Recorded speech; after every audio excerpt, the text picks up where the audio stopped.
título del sermón de hoy, nuestro mensaje es la unción de Jesús, un momento trascendental. Trascendental es por la historia de que es un momento que trascendió, un momento que cambió la historia de la humanidad y es un momento que inolvidable. Estamos hablando de que muchos lo ponen que eso de trascendental aplica el momento en que Cristo nació porque separa el tiempo que fue contada los días del calendario que conocemos hoy.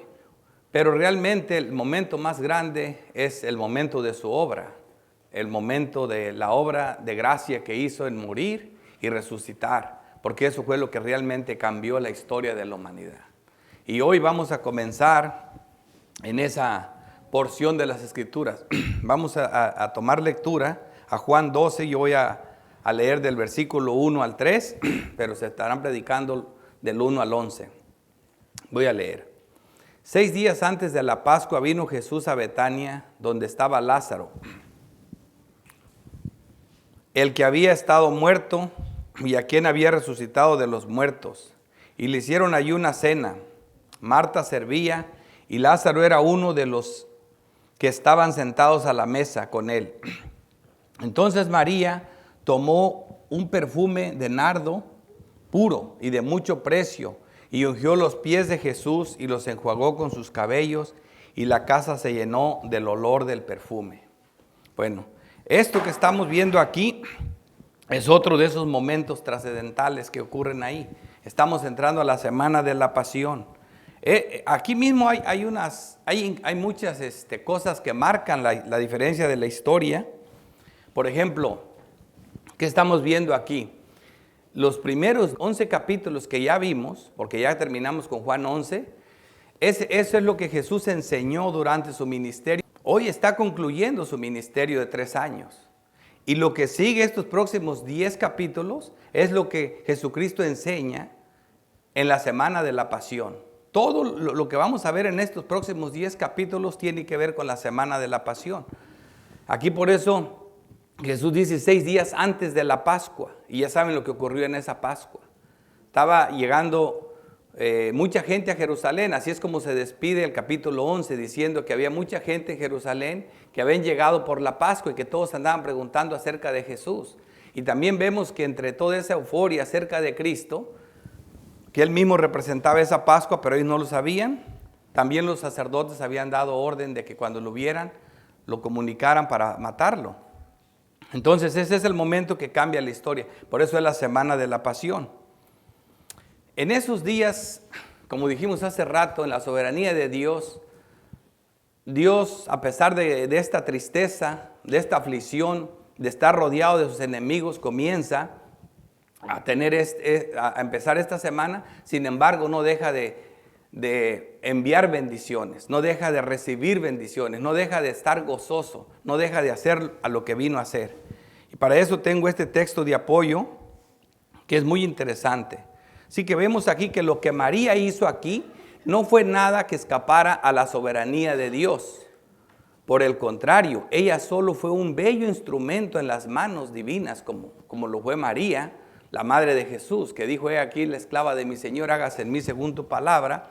Y como la Biblia dice que será llamada bienaventurada por el resto de su vida. Es una historia que ha llevado a la gente hasta adorarla por la cosa para la que ella sirvió al Espíritu Santo, a Dios.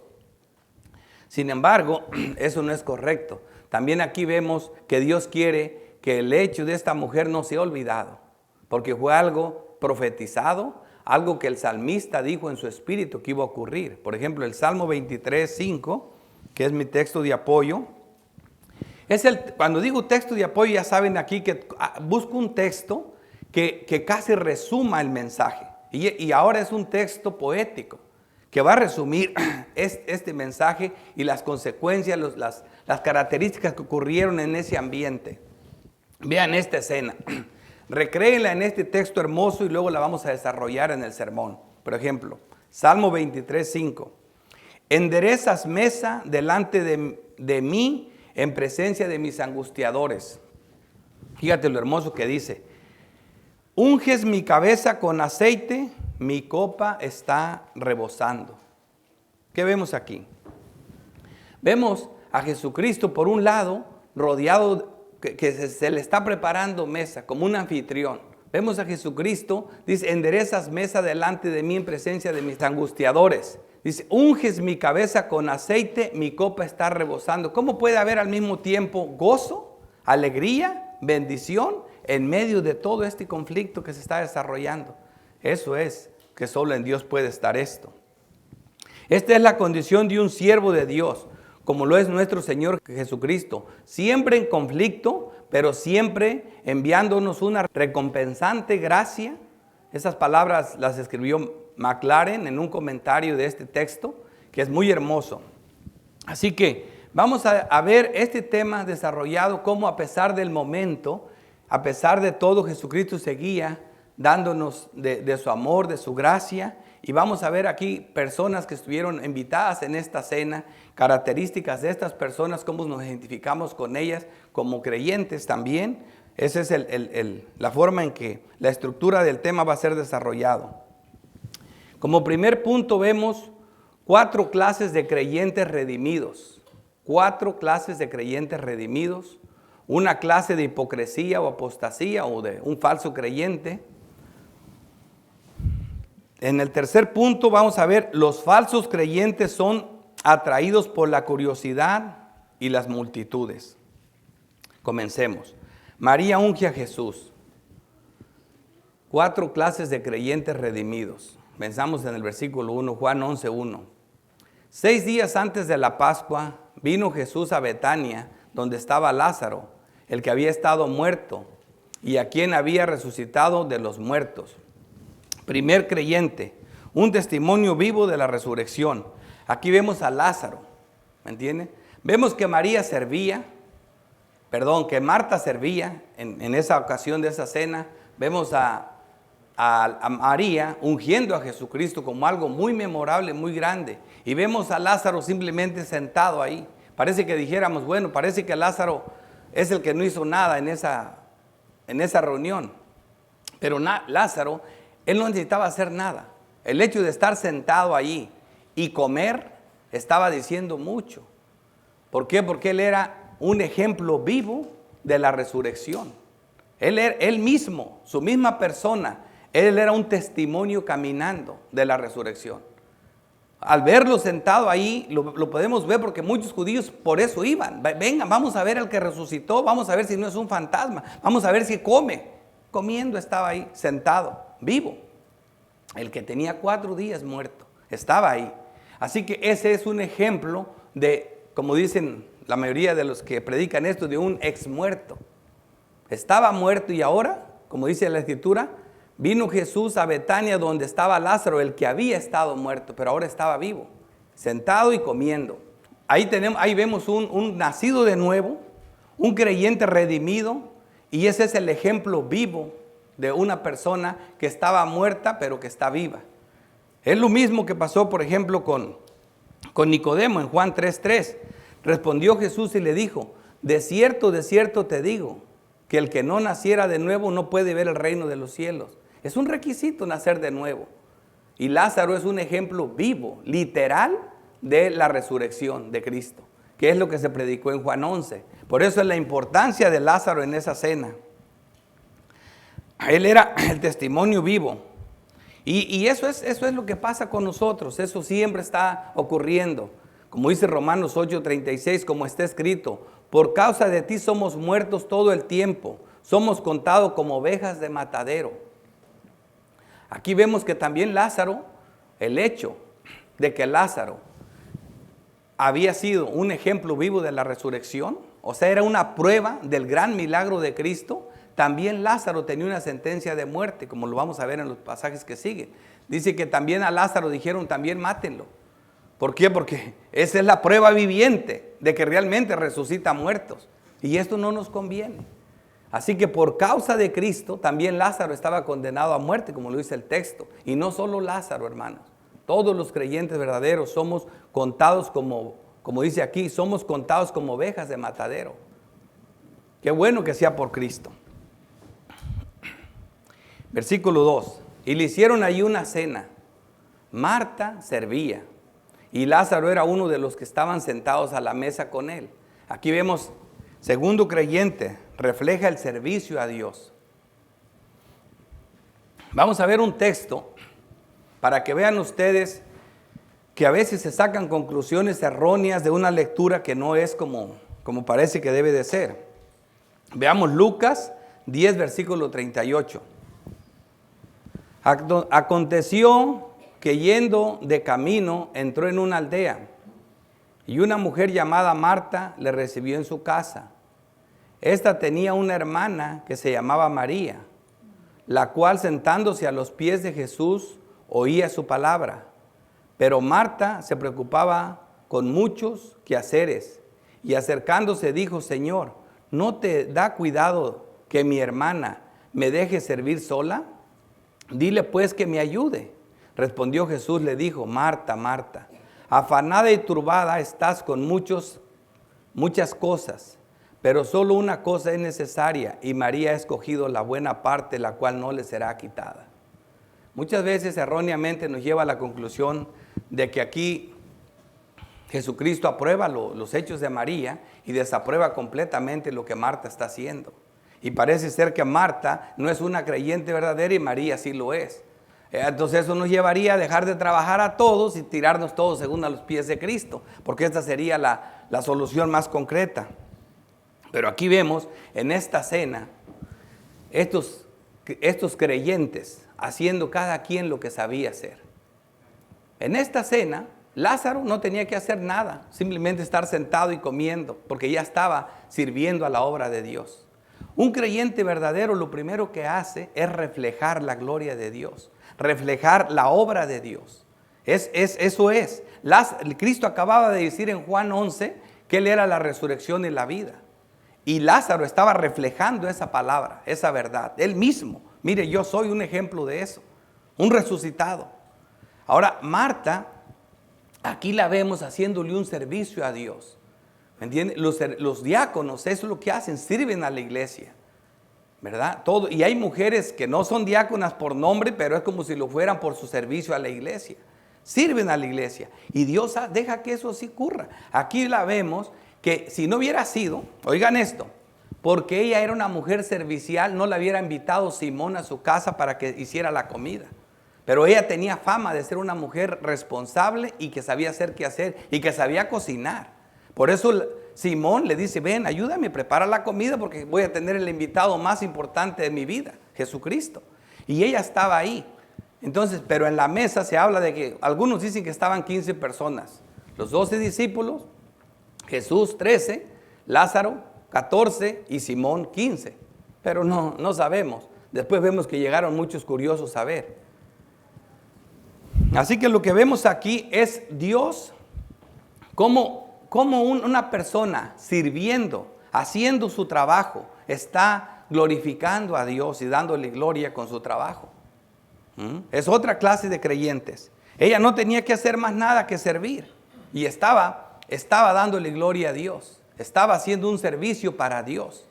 Porque cuando tú dices: no, pero el problema es que yo no le sirvo a Dios, yo trabajo para un impío y creo que es un hijo del demonio y que no sé qué, que es bien malo. No. La Biblia dice: tú trabajas como que trabajas para Dios. No te preocupes con quién sea tu jefe. Todo lo hagas como para Dios. Igual que ella. Vemos versículo 3. Entonces María, aquí entra el tercer creyente en escena. Entonces María tomó una libra de perfume de nardo puro, de mucho precio, y ungió los pies de Jesús y los enjuagó con sus cabellos, y la casa se llenó del olor. Tercer creyente, en base a su conocimiento, cumple los propósitos divinos. Veamos los pasajes paralelos de esta historia antes de explicarla. En Mateo 26, versículo 6, vemos que dice: y estando Jesús en Betania, en casa de Simón el leproso. Aquí ya vemos que lo que Juan no nos dice, la casa era la de Simón. Y había sido leproso. No era leproso, porque si no, ahí no hubiera habido ninguna boda, ninguna fiesta, ninguna cena. Un leproso estaba siempre apartado. Así que era un ex leproso y obviamente la lepra no se curaba con nada, al no ser por un milagro. Así que él pudo haber sido bien sanado por algún apóstol o por Cristo, porque la lepra no tenía cura. Vino a él una mujer con un vaso de alabastro de perfume de gran precio. Aquí no dice que es María, aquí solo dice que es una mujer. Y lo derramó sobre la cabeza de él, estando sentado a la mesa. Y aquí nos dice que lo derramó sobre su cabeza. Y Juan nos dice que ungió los pies. Marcos 14:13 nos cuenta la misma historia. Dice, pero estando él en Betania, en casa de Simón el leproso, no hay duda de que ahí estaba ese hombre, el anfitrión se llamaba Simón y que antes había tenido lepra. Y sentado a la mesa, vino una mujer con un vaso de alabastro de perfume de nardo puro de mucho precio. Aquí cuando dice nardo puro, ya saben que este perfume era un perfume muy caro porque se daba en las montañas del Himalaya, en la India, y era muy lejos donde lo transportaban en camello, por eso tenía un precio muy grande. Y también dice de nardo puro de mucho precio. Y quebrando el vaso de alabastro, o sea, no tan solo era caro el perfume, sino también el envase, era muy caro. Se lo derramó sobre su cabeza. Otra vez vemos que fue en su cabeza. Aquí vamos a ver un cuarto creyente, antes de explicar este texto. ¿Qué vemos aquí? Un creyente hospedador. Hospedador, pero insensato a la vez, como lo va a escribir un poco Lucas, que después va a entrar en escena también esa historia. El ser hospedador es una marca de un buen cristiano, pero más ser un buen hospedador. Y es aquí donde se queda corto nuestro cuarto tipo de creyentes, porque ser hospedador es algo muy bueno, como lo dice Hebreos 13:2. No os olvides de la hospitalidad, porque por ella algunos, sin saberlo, hospedaron ángeles. Eso es importante. Así que vemos aquí este hombre, Simón. Lucas dice que era Simón el fariseo. Pero antes de explicar eso, voy a reconocer aquí la reforma entera, la mayoría de los reformadores no unen la historia de Lucas con estas tres, de Mateo, Marcos y Juan. Dicen que la de Lucas es algo separada. Las razones que dan es el orden cronológico en el que se encuentra. Una, que aquí María es una mujer piadosa y Lucas narra una mujer pecadora o que era pecadora o con mala fama. Ahora, y ponen varias objeciones, pero aún así, investigando mucho y por las escrituras y viendo todo esto y sabiendo yo que Lucas siempre se presta a eso, a esas contradicciones, porque Lucas es simplemente un médico que narró los hechos históricos. Lucas no se mete con doctrina, no hace nada más que narrar los hechos. Y ejemplo a eso tengo, por ejemplo, la tentación de Jesucristo. Lucas la narra en 13 versículos. Mateo usa 11 versículos y Marcos la usa prácticamente usa 2, pero la narra en un versículo. Ahora, ¿cuántas cosas omitió Marcos de esa historia? Y no hay nadie que se atreva a decir que no se trata de la misma tentación. No dicen, esa es otra tentación.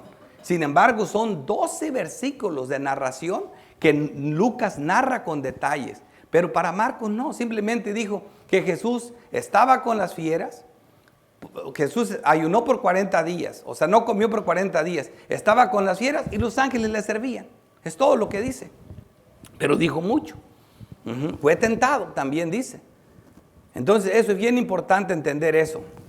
Así que aquí este cuarto hombre que sirve de anfitrión, era un hombre, si tomamos en cuenta a Lucas, que lo hago con mucho respeto, reconociendo que puedo estar equivocado, sin ningún problema, pero yo lo voy a incluir. Al mismo tiempo lo hizo John Bunyan también, no crean que es algo que solo a mí. Y también John Bunyan pidió perdón. Yo también voy a pedir perdón si estoy equivocado, pero lo voy a hacer porque estoy cautivo a la palabra de Dios y me parece que estoy convencido de que esta historia se trata de la misma. Así que, si se trata de la misma, vemos que este hombre, Simón, era fariseo, era leproso y se llamaba Simón. O también tendría que ser mucha coincidencia que el de Lucas también se llamaba Simón. Nomás que dicen, este Simón era fariseo, el otro Simón era leproso y el de Juan no dice nada, pero se trata de la misma persona. Ahora, el hecho de que sea fariseo, Lucas, es importante que él nos diga eso. ¿Por qué? Porque cuando él vio a esta mujer ungiendo a Jesús, él luego comenzó como buen fariseo. Yo sé que yo fui sanado de la lepra. Yo sé que yo era un pecador y Dios me sanó, pero también yo soy fariseo. Yo siempre cumplí la ley. Cometí un errorcito y yo creo que por eso me dio lepra, pero ya me sanó Dios. Pero esta mujer, pero el Señor, si realmente fuera profeta y tuviera tanto conocimiento, debería saber que esa mujer es una pecadora, la que le está ungiendo los pies. Y Jesucristo le dice, Simón, Simón, una cosa tengo que decirte. Había un hombre que dice que tenía 2 deudores. Uno le debía 500 denarios y otro le debía 50. A los 2 les perdonó la deuda, a los 2. ¿Cuál le amará más? Simón le dice, pues yo creo que el que le perdonó 500. Dice, bien has juzgado, Simón. Porque yo vine a tu casa, tú no ungiste mi cabeza, no lavaste mis pies. ¿Sí me entiende? Y sin embargo, ¿ves lo que está haciendo esta mujer? Desde que llegué, no ha parado de ungirme mis pies y enjuagarlos con sus lágrimas y darme besos en los pies. Por eso yo te digo que ella amó más y por eso sus muchos pecados le son perdonados. Porque al que más ama, ¿sí? Al que más peca, más se le perdona y también más ama. Y Simón era así, o sea, él se le perdonó poquito, pero a su credibilidad. Porque no hay muertos ni medios muertos, hay puros muertos. Él era un pecador igual que ella, pero él no se creía de esa manera.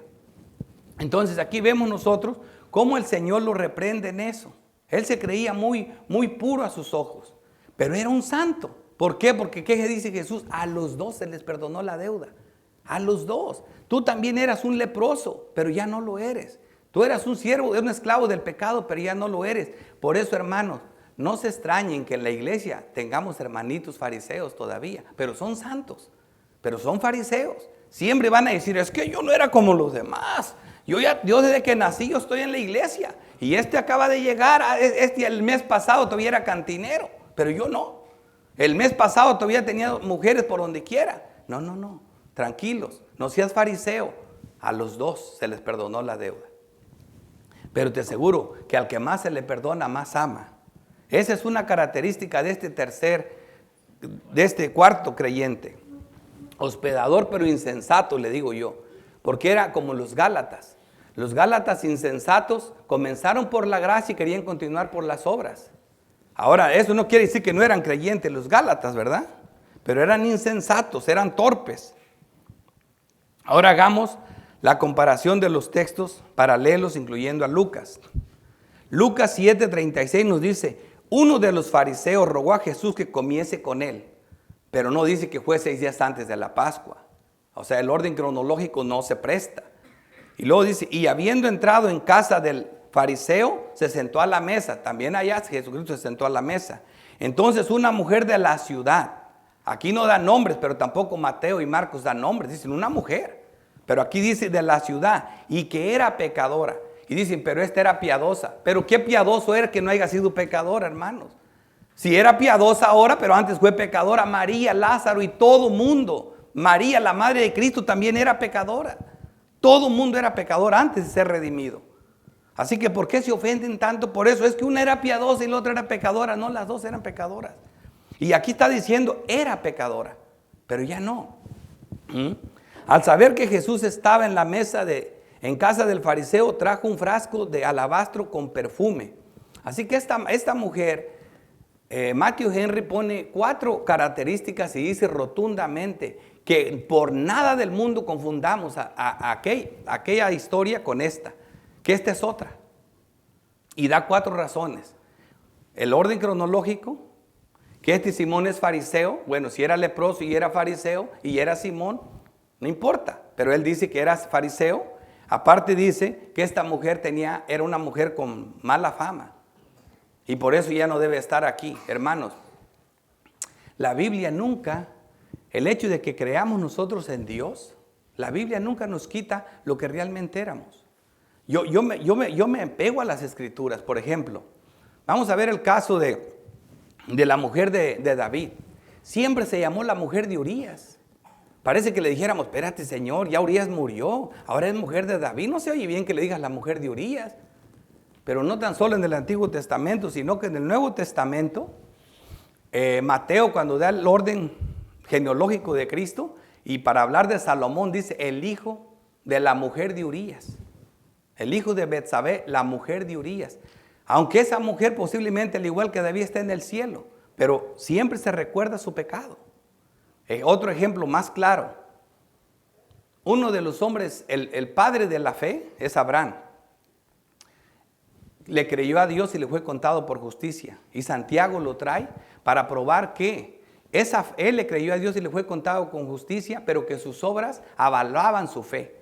Lo prueba como el más grande ejemplo de fe. Pero junto con él pone a una mujer, a Rahab. ¿Y sabes cómo le llama Santiago? La ramera. No dice ni la ramera. Él nunca la Biblia le dice, porque eso era su profesión, era una prostituta. Y Santiago dice, la ramera, le creyó a Dios y también su fe fue acompañada por sus obras, porque escondió a los espías. Así que, ¿por qué ahora aquí se ofenden tanto? Porque dice que tenía fama de pecadora. Ay, no puede ser la misma, porque una es pecadora y la otra es piadosa. No, hermanitos, las dos eran pecadoras. Las dos eran pecadoras. Y todo mundo tenemos fama de pecador. Si contáramos el más santo hombre, Dios mostrara su pecado, te darías cuenta de lo pecador que es antes de venir a Cristo. Muertos en delitos y pecados. No se les olvide. Así que esa es la primera cosa que tengo en contra de eso. Y continuamos aquí con Lucas. Dice el 38. Y estando detrás de él a sus pies, llorando, comenzó a regar con lágrimas sus pies y los enjuagaba con sus cabellos. Y besaba sus pies y los enjuagaba y los ungía con el perfume. Y fíjate cómo lo dice Juan. Juan usa más de Lucas que de Marcos y Mateo. Fíjate cómo lo pone Juan. Entonces María tomó una libra de perfume de nardo puro, de mucho precio. Dice, y ungió los pies de Jesús. ¿Y qué dice aquí? Y estando detrás de él, a sus pies, llorando, comenzó a regar con lágrimas sus pies y los enjugaba con sus cabellos y besaba sus pies y los ungió con el perfume a sus pies. Cuando Marcos y Mateo dicen que le vació el perfume en la cabeza. ¿Sí me entienden? Todo eso es verdad. Lo vació en la cabeza. También es verdad, como al igual Juan no puede estar. Juan está claro que se trata del mismo. Fue todo el cuerpo que lo ungió. Todo el cuerpo fue ungido. ¿Sí me entiendes? Pero se llama ungir los pies porque eso era lo que se hacía con una persona que llegaba a la casa y se le daba una bienvenida. Se le ponía una gotita de aceite en la cabeza y se le lavaban los pies y quería decir, me recibió pero como rey. Fue buen anfitrión. Y por eso Cristo reclama a Simón, tú me diste una cena pero no eres buen anfitrión. Porque no pusiste la gotita de aceite en mi cabeza y no me lavaste los pies. Pero mira lo que está haciendo ella y tú la estás criticando. Fíjate, eso es lo que está diciendo. Así que vemos aquí que usan la misma, ungió los pies. Así que aquí Juan se identifica más con Lucas que con Mateo y con Marcos. Y luego dice, y los enjuagó con sus cabellos. Marcos no dice eso, Mateo no dice eso y Lucas sí. Los enjuagó con sus cabellos. Tendría que ser mucha coincidencia que ambas mujeres hicieran lo mismo y que no se trate de la misma cosa. Y la casa se llenó del olor del perfume, porque era un perfume muy fino. Por eso fue la casa llena, es lo que nos dice aquí. Después de aclarar esto, que creo yo, estoy convencido de que se trata de la misma historia, pero como te digo, si me equivoco, no creo que por eso pierda la salvación. Así que no hay problema aquí, por eso lo traigo. Aquí continuamos con la unción de María. María sabía que el Señor iba a morir. Y por eso actuó en base a su conocimiento. Jesús predijo en muchas ocasiones su muerte, su resurrección, y la mayoría no creía ni entendía. Y yo nomás traigo un texto de cada evangelio, pero lo dijo como unas 15 o 20 veces, pero no menos de 15. Pero fíjate lo que dice Jesús. Aquí en Mateo 20, 18. Aquí subimos a Jerusalén. Les dijo eso cuando iban a la Pascua. Y el Hijo del Hombre será entregado a los principales sacerdotes y a los escribas y lo condenarán a muerte. No entendía. Marcos 9:31. Porque enseñaba a sus discípulos y les decía: el Hijo del Hombre será entregado en manos de hombres y le matarán, pero después de muerto resucitará al tercer día. Más claro, no se puede, y nadie creía. Lucas 18:31. Tomando Jesús a los 12, me gusta cómo lo pone Lucas me gusta que da más detalles. Tomando Jesús a los 12 les dijo: he aquí subimos a Jerusalén, y se cumplirán todas las cosas escritas por los profetas acerca del Hijo del Hombre. Pues será entregado a los gentiles y será escarnecido, fíjate lo que pone Lucas, escarnecido, y afrentado y escupido, fíjate los detalles que da Lucas. Y después que le hayan azotado, le matarán, mas al tercer día resucitará. Pero ellos nada comprendieron de esas cosas, y esta palabra les era encubierta y no entendieron lo que se les decía. ¿Ves cómo Lucas da buenos detalles? Porque él es un narrador histórico nada más, discípulo de Pablo. Juan 14:2 dice: en la casa de mi Padre muchas moradas hay. Si así no fuera, yo os lo hubiera dicho. Voy pues a preparar lugar para vosotros. Jesucristo habla de su muerte, pero aquí de una forma doctrinal, como lo pone Juan. Él es muy diferente a los demás. Juan 12:23, Jesús le respondió diciendo: ha llegado la hora para que el Hijo del Hombre sea glorificado. De cierto os digo que si el grano de trigo no cae en la tierra y muere, queda solo, pero si muere lleva mucho fruto. ¿Qué vemos aquí? Bendición en la tribulación, que esta es la escena. Cristo entre medio de todos sus angustiadores, pero bendiciendo. Los que más se acercan a Jesús y tienen vida íntima con Él son hacedores de su palabra y más bendecidos. Seguimos con María. El Salmo 25:14 dice: la comunión íntima de Jehová es con los que le temen, y a ellos hará conocer su pacto. María estaba más cerca de Cristo y ella sí entendió que iba a morir y iba a resucitar. Aparte vio lo que pasó con su hermano. ¿Tú te imaginas que fue una mujer la que le creyó a Cristo? Está claro por lo que hizo. Porque el que cree actúa en base a lo que cree. El que cree actúa en base a lo que cree, y eso fue lo que ella hizo. También todos los demás creyeron. No hay ni uno más ni menos, pero lo de ella es un hecho memorable, un hecho trascendental que trasciende sobre el tiempo.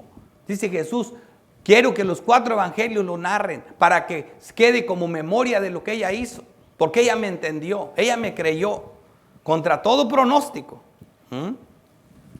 Y en base a la fe recibida de algo, da algo muy costoso, algo significativo. Cuando un creyente realmente tiene fe y da a Dios y ofrenda algo a Dios, lo hace en base a esa fe y no da lo que le sobra. No usa a Dios como digo, bueno, primero lo más importante son mis pagos, porque yo no puedo vivir sin luz, yo no puedo vivir sin agua. Ya lo que me sobra, ahí por ahí le aviento algo a la iglesia o lo que sea, porque dan lo que no les cuesta. No quieren batallar por esto, lo ponen en muy segundo plano. Vean, en primera de Crónicas 21:24, aquí vemos una historia que el ángel de Jehová estaba haciendo masacre con Israel por causa de que David provocó a Dios censando el pueblo lleno de orgullo. Entonces David sabía que había cometido un pecado muy grande, pero cuando vio que el ángel extendía la mano para aniquilar a todo Israel, David se puso enfrente: Señor, por favor, ¿qué culpa tienen estas ovejas? Caiga tu mano sobre mí, sobre mi familia. Pero no ellos, yo soy el culpable. David siempre poniéndose enfrente como buen profeta frente de diamante, se pone enfrente: venga conmigo, como lo hizo con el rebaño de las ovejas. Cuando venía un león no corría, se ponía enfrente: mátenme a mí, llévense las ovejas. Así le dice a Dios: mátame a mí y ahora sí despedaza a Israel. Primero yo y mi familia, porque somos culpables. Eso es un hombre de Dios, es un santo. Y entonces le dice Dios: está bien, haz un sacrificio en ese lugar. Pon un altar y sacrifícame unos animales ahí. Y se va a calmar la ira de Dios. Y David le dijo a Onán el Jebuseo: te compro la parcela para hacer eso, y para que la ira de Dios termine. Onán le contestó a David: ay, mi señor, Ya parece que te la vendo. Es tuya la parcela y también los bueyes y la leña. Aquí tienes todo para que hagas el sacrificio. Veamos lo que David respondió. No era un comodín como muchos. Fíjate lo que dice. Versículo 24, Primera de Crónicas 21. Entonces el rey David dijo a Ornán: no, sino que efectivamente la compraré por su precio, por su justo precio, porque no tomaré para Jehová lo que es tuyo, ni sacrificaré holocausto que nada me cueste. Que nada me cueste. Así esta mujer dio algo que le costó el regalo y le costó la envoltura. Y le costaron críticas, pero ella dio algo que le costaba porque creyó igual que David. ¿Me entiende? Esa es una de sus cosas grandes. ¿Me entiende? Algo que me cueste. Pero ¿por qué no actuamos así como lo veremos en estos textos? Porque el corazón está en otro lado. El de David estaba con Dios y el de ella también. Pero dice Mateo 13:44, además el reino de los cielos es semejante a un tesoro escondido en un campo, el cual un hombre halla y lo esconde de nuevo, y gozoso por ello va y vende todo lo que tiene y compra aquel campo. Compra aquel campo. Por eso, ¿ves lo que estoy diciendo? Va y compra aquel campo. ¿Por qué? Porque su corazón cambió de lugar. Él siempre andaba en búsqueda de ese tesoro. Cuando lo encuentra, dice: esto es lo más grande que tengo. Vende todo lo que tiene, o sea, da todo lo que tiene en comparación con el nuevo descubrimiento, que es Cristo. Y aquí dice: por eso el apóstol, antes de comenzar a narrar esta unción de Cristo, ya nos había adelantado de la fama y renombre memorable de María. En Juan 11, vemos en versículo 2, dice: María, cuyo hermana Lázaro estaba enfermo, fue la que ungió al Señor con perfume y lo enjuagó con los pies con sus cabellos. Ya antes de esta narración, ya Juan estaba contándonos de esto. Esto ya es algo memorable. Esto fue grande lo que esta mujer hizo. Y aquí tenemos el primer punto. Luego, nuestro segundo encabezado: una clase de hipocresía y apostasía. Entra Judas en escena. Dijo uno de sus discípulos, Judas Iscariote, hijo de Simón, el que había de entregar. Aquí vemos un ex creyente, un ex santo, porque no lo era, nunca lo fue. ¿Por qué no fue este perfume? Dice la hipocresía o la falsa piedad. Dice: ¿por qué no fue este perfume vendido por 300 denarios y dado a los pobres? Mateo dice que los discípulos se enojaron. Realmente lo que aquí vemos es la contagiosa falsa piedad de Judas Iscariote. Por ejemplo, Mateo 26 dice: al ver esto, los discípulos se enojaron diciendo: ¿para qué este desperdicio? Porque esto podía haberse vendido a gran precio y haberse dado a los pobres. Cuando la gente encuentra este texto, y estamos de acuerdo que Mateo y Juan, al menos eso estamos de acuerdo todos los reformados, que Mateo y Juan tratan la misma historia. Podríamos decir: espérate, pero no le estés echando la culpa, Mateo, no le eches la culpa a los discípulos. El que está hablando de esa hipocresía es Judas. ¿Por qué, Mateo, tú dices que también los discípulos? ¿Esa es una contradicción de la Biblia? No. ¿Sabes cuál fue lo que ocurrió? Que el que lo hizo fue, como dice Juan, fue Judas. Pero como Judas era un ejemplo a seguir de piedad, lo que Judas hacía lo aprobaban los discípulos. En su corazón Cristo supo que ellos dijeron lo mismo que Judas. Oh, sí, es cierto eso, lo que Judas está haciendo. ¿Por qué no se vendió el perfume y se le da a los pobres? Fueron arrastrados por la hipocresía de Judas. Se los arrastró. Eso fue lo que pasó aquí. No hay contradicciones en la Biblia. Hay malos entendidos. Que Dios no nos muestra la verdad. Pero aquí lo que está diciendo es: los arrastró en su hipocresía. Y eso pasa mucho en la iglesia. Nos llega un fariseíto aquí que parece ser más santo que todos nosotros y nos arrastra su hipocresía. Somos arrastrados por ellos. Porque ellos corrompen y arrasan con su falsa piedad. Y sin embargo era un hijo del diablo. ¿Entiendes? Pero no vemos eso así. Vemos aquí, esto puede ser la gota que derramó la copa. Cristo no solo había predicho que Judas le había de traicionar, sino que aquí lo reprende tajantemente y lo hace quedar mal delante de sus enemigos, como lo dice en el versículo 10. Y entendiendo Jesús le dijo, cuando él dijo eso: ¿por qué molestas a esta mujer? pues ha hecho conmigo una buena obra. Lo para. Deja de estarte metiendo, no te metas. Y Judas dijo, bueno, ya me pusiste en evidencia ya, aunque no te creyeron. Y otra vez aquí, ahora sí yo creo que ya tengo que hacer algo. Judas fue defraudado por Cristo. Él dejó todo por él y Cristo lo defraudó. Y por eso tomó la decisión tan malvada que hizo. Esto nos recuerda ¿a quién? Al espíritu de Judas en el Antiguo Testamento. Porque dicen por ahí, siempre hay Judas. No, Judas ya murió, hermanos. Pero el espíritu que estuvo en Judas estuvo también en Balaam. Y está en las iglesias por todas partes todavía. Siempre va a haber ahí. Vemos en Números 22, 15. Volvió Balac a enviar otra vez más príncipes y más honorables que los otros, los cuales vinieron a Balaam para que maldijera a Israel. Y le dijeron, era la segunda vez, pero venían con más regalos, con más gloria. Le dijeron, así dice Balac, hijo de Zippor, te ruego que no dejes de venir a mí, porque sin duda te honraré mucho y haré todo lo que me digas. Ven pues ahora, maldice a este pueblo. Y oigan al espíritu de Judas en el Antiguo Testamento. Y Balaam respondió y dijo a los siervos de Balac, aunque Balac me diese su casa llena de plata y oro, no puedo traspasar la palabra de Jehová mi Dios para hacer cosa chica ni grande. ¡Wow! ¡Qué piadoso! ¡Qué piadoso! Y sin embargo estaba muriéndose por agarrar esas cosas. Ya ven cómo terminó después. Así que es difícil y Dios nos manda, pongan atención porque están por todas partes.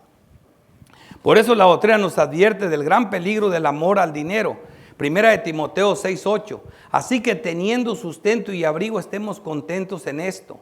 Porque los que quieren enriquecerse caen en tentación y lazo de muchas codicias necias y dañosas que hunden a los hombres en destrucción y perdición.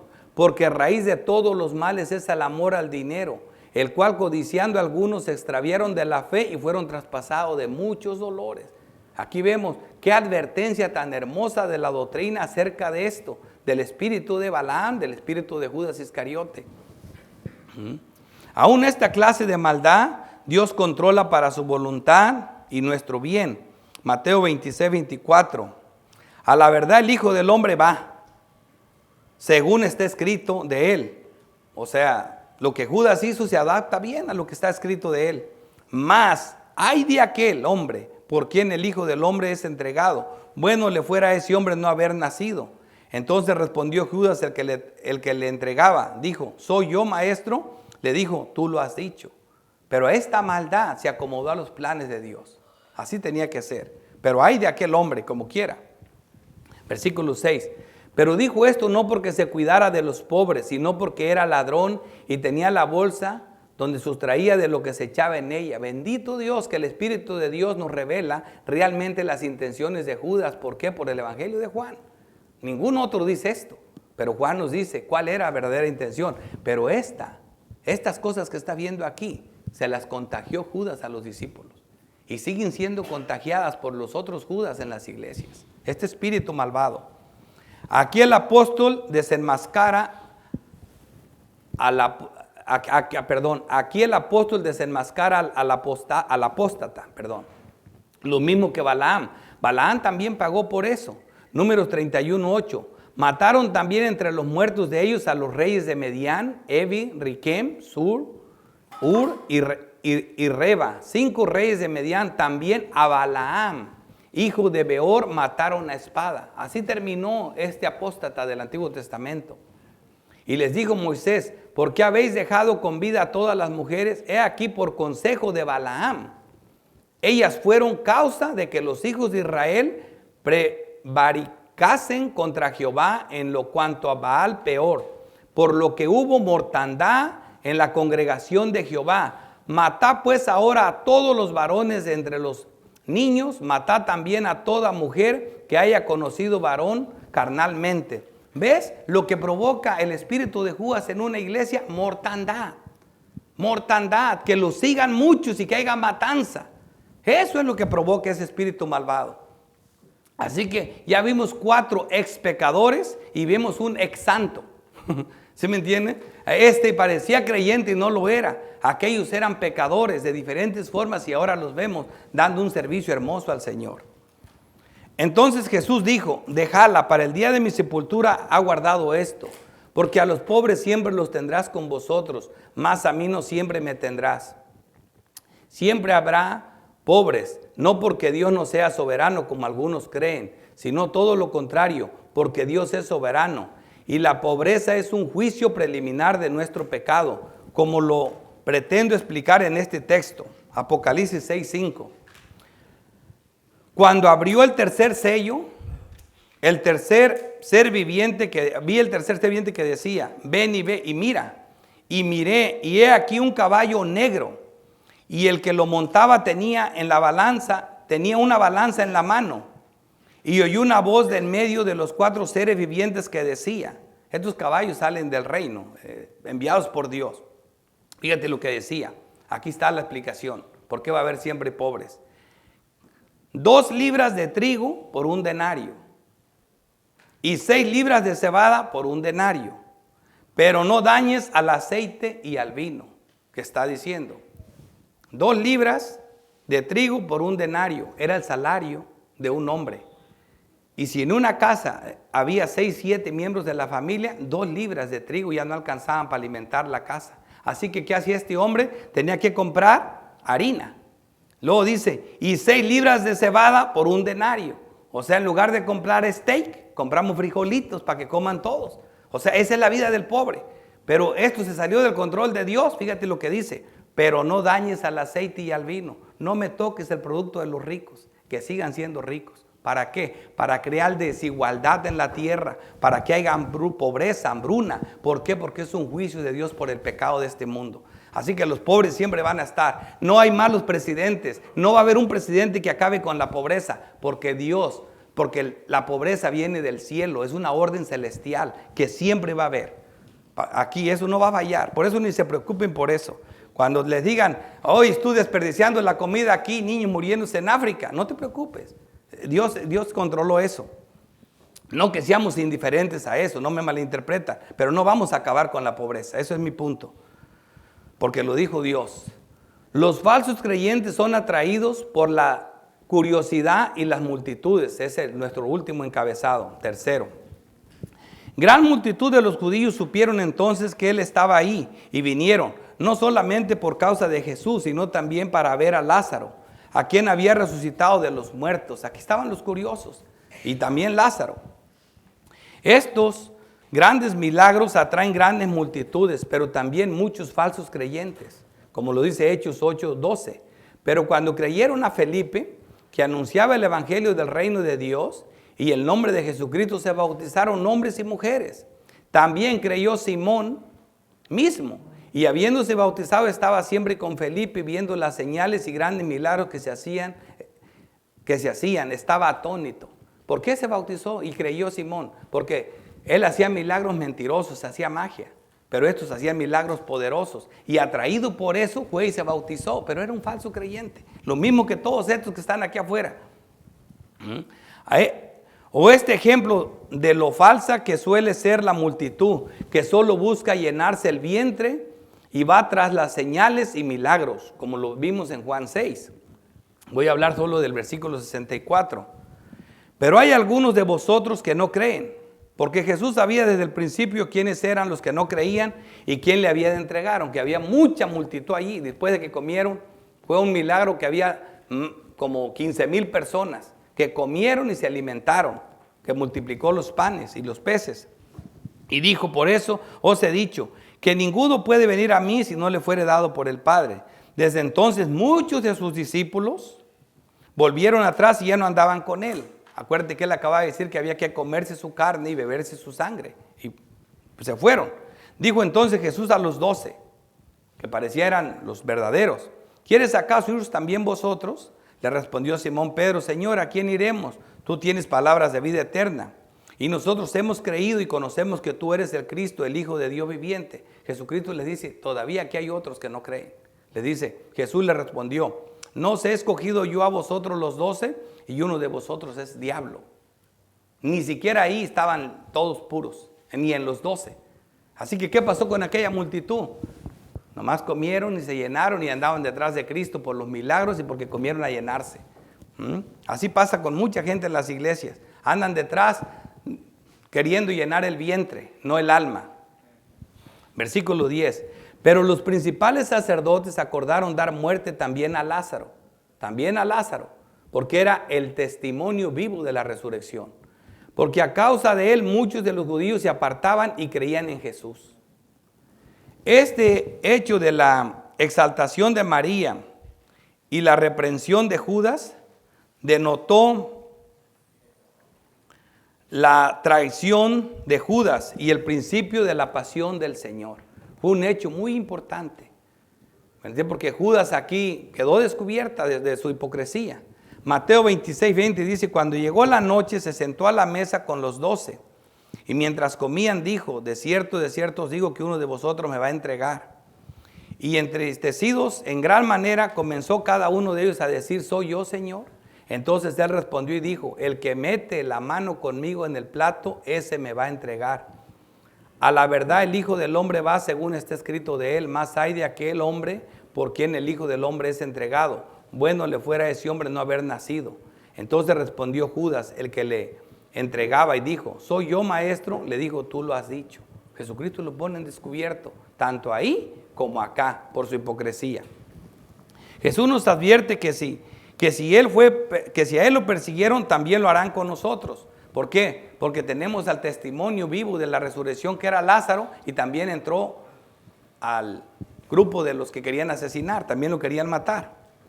Lucas 23:31 dice: porque si en el árbol verde hacen estas cosas, en el seco, ¿qué no se hará? Si a mí me persiguen, también a nosotros nos van a perseguir, dice el Señor.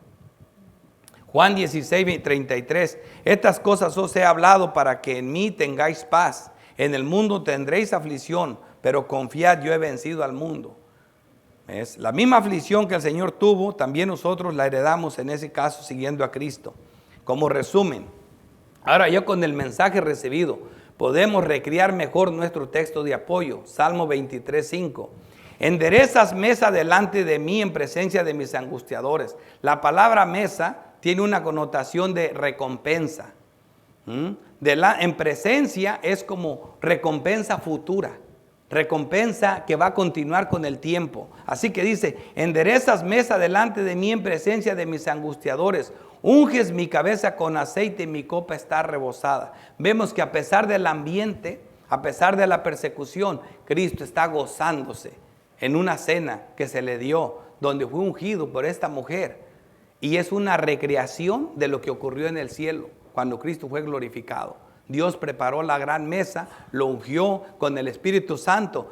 Después de que recibió el Espíritu Santo, por eso Cristo les conviene que yo me vaya. Porque si yo no me voy, mi copa no va a rebosar con el Espíritu Santo que van a recibir todos ustedes. Esta es una recreación de este hermoso pasaje. Porque si Cristo no fuera glorificado en el cielo, el Espíritu Santo no vendría nunca. Por eso este es el momento más trascendental de la historia de nuestra humanidad. Esta obra tan gloriosa de Cristo. Vamos a ver 3 aplicaciones y concluyo. Veamos aquí el momento más trascendental en este texto predicado. Mateo 26:12. Porque al derramar este perfume sobre mi cuerpo, lo ha hecho a fin de prepararme para la sepultura. Eso es lo más grande, dice. De cierto os digo que donde quiera que se predique este evangelio, el de Marcos, el de Juan, el de Mateo y vamos a incluir el de Lucas, en todo el mundo también se contará lo que está hecho para memoria de ella. Es un momento trascendental. ¿Por qué? Porque estaba marcando la muerte de Cristo, el día más glorioso para nosotros, el día que adquirimos la eterna redención nosotros y todas las personas del Antiguo Testamento. Es un momento tan grande. Por eso le cambié 4 veces el título al sermón hasta que por fin encontré este texto que dice trascendental. Estuve practicando la palabra un montón porque no la puedo decir, pero todavía me sale mal.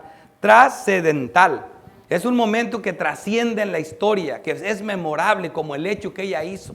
Trasciende en la historia. ¿Por qué? Porque está en línea con la palabra de Dios. Segunda aplicación. La palabra de Dios nos manda a probar los falsos maestros para ver si son de Dios. Segunda de Timoteo 3:1. También debes saber esto, que en los postreros días vendrán tiempos peligrosos, porque habrá hombres amadores de sí mismos, avaros, que tendrán apariencia de piedad, igual que Judas, y arrastrarán a muchos igual que Judas, pero negarán la eficacia de ella. A estos evita, apártate de ellos. Veamos lo difícil que es detectar los falsos maestros. Este texto es importantísimo. Ya lo ha dicho en otras ocasiones, pero aquí es pertinente porque estamos hablando de Judas Iscariote también y de su hipocresía. Juan 13:21. Habiendo dicho Jesús esto, se conmovió en espíritu y declaró y dijo: de cierto os digo que uno de vosotros me va a entregar. Oigan esto. Entonces los discípulos se miraban unos a otros, dudando de quién hablaba. Y uno de sus discípulos, el cual Jesús amaba, estaba recostado al lado de Jesús, y a este pues hizo señales Simón Pedro para que preguntase quién era aquel que le había de entregar. No querían tener ni una duda, preguntaron. Él entonces, recostado cerca del pecho de Jesús, le dijo: Señor, ¿quién es? Fíjate, Jesús responde: a quien yo diera el pan mojado, aquel es. Y mojando el pan, lo dio a Judas Iscariote, hijo de Simón. ¿Quería saber quién es? Más claro que eso, ya no se puede.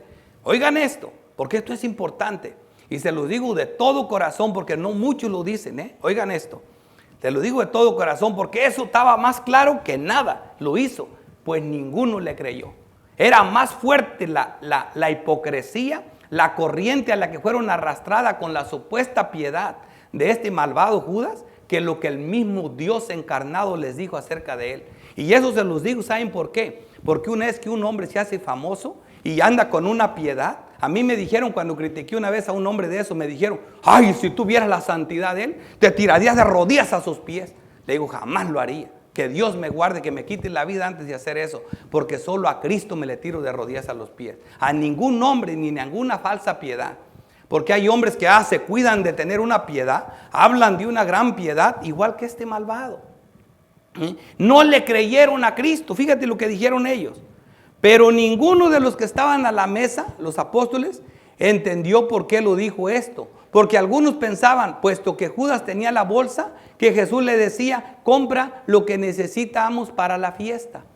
Y otros decían que diese algo a los pobres, quizás eso era. Pero nunca que Judas.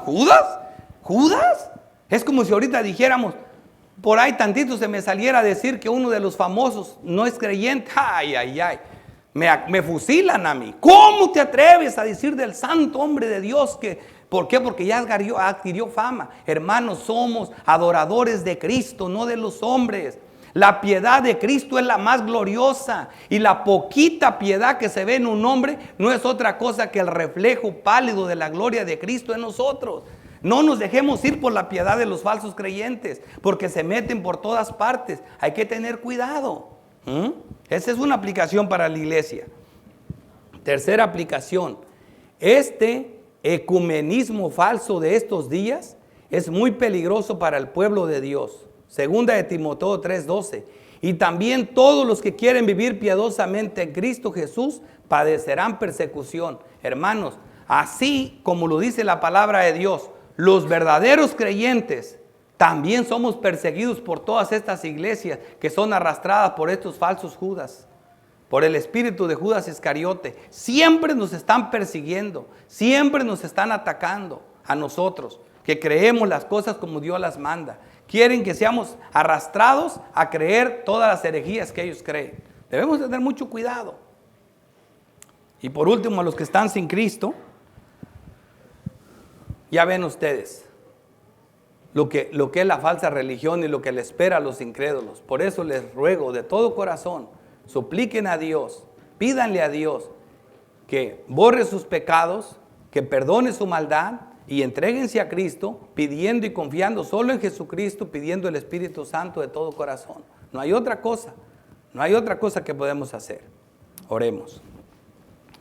Padre nuestro, Dios todopoderoso, creador del cielo y de la tierra, bendito y sabio Dios, Dios de Abraham, Dios de Isaac, Dios de Jacob, Dios y Padre de nuestro Señor Jesucristo, yo te doy gracias, oh Dios, por mis hermanos en Cristo, por tu palabra santa, por el poder de tu Espíritu, porque siempre estás con nosotros en tu palabra.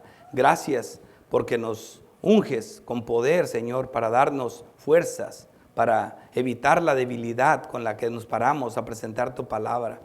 Qué indignos somos de hacerlo, Señor. Cuán débil me siento siempre que me paro enfrente a presentar tu palabra. Tan indigno y débil me siento, Señor. Pero tú quisiste que estas vasijas de barro predicaran tu palabra.